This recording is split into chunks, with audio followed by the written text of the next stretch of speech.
JD Vance talked about some really chilling things that are going on in Europe, and he's saying it right to the European leaders, which is fantastic.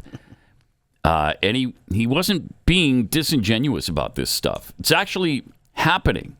Listen to these German prosecutors on 60 Minutes last night. It's illegal to display Nazi symbolism, a swastika, or deny the Holocaust. That's clear. Is it a crime to insult somebody in public?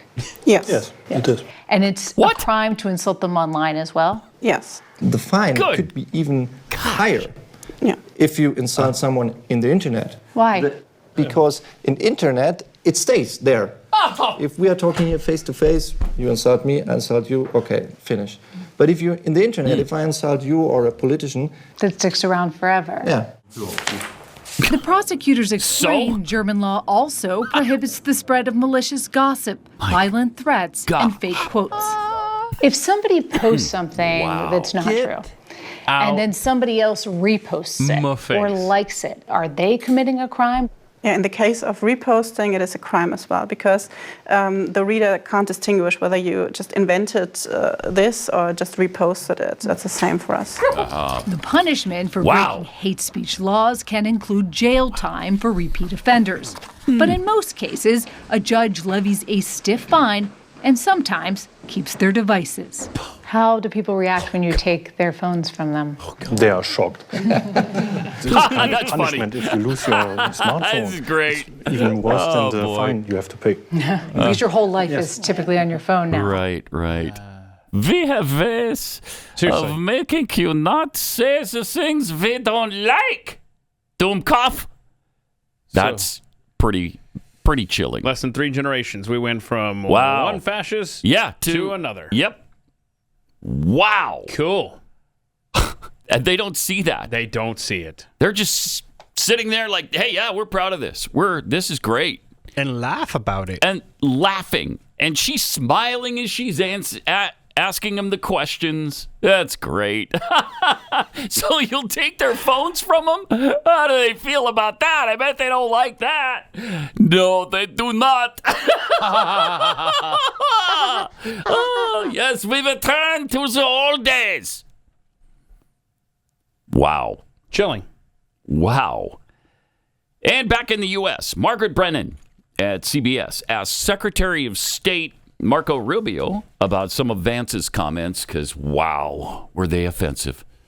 Well, he was standing in a country where free speech was weaponized to conduct a genocide. Listen to that. And he met with the head of a political party that has far-right views and some historic ties to extreme groups. The context of that was changing the tone of it.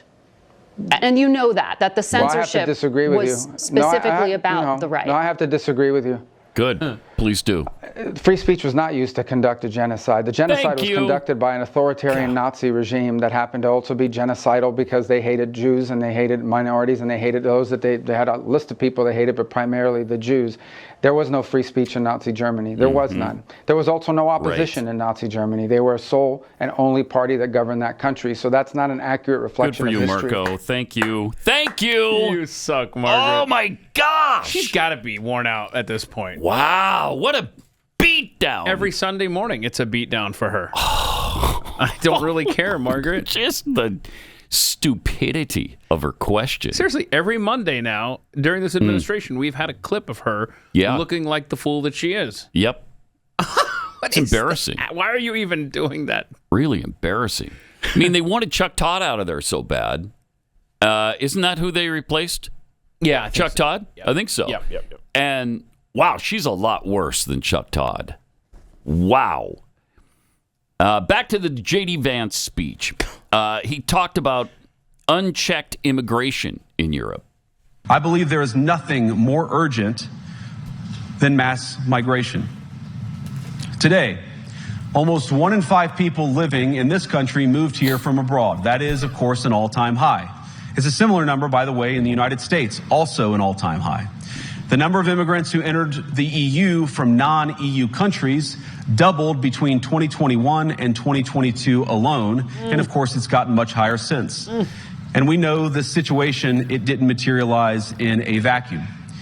It's the result of a series of conscious decisions made by politicians all over the continent and others across the world over the span of a decade. We saw the horrors wrought by these decisions yesterday in this very city. And of course, I can't bring it up again without thinking about the terrible victims who had a beautiful winter day in Munich ruined. Our thoughts and prayers are with them and will remain with them. But why did this happen in the first place? He should be arrested. It's a terrible story, but it's one we've heard way too many times in Europe and unfortunately too many times in the United States as well. An asylum seeker, often a young man in his mid-20s, already known to police, rams a car into a crowd and shatters a community. How many times must we suffer these appalling setbacks before we change course and take our shared civilization in a new direction? Good question. No voter on this continent went to the ballot box to open the floodgates to millions of unvetted immigrants. Wow.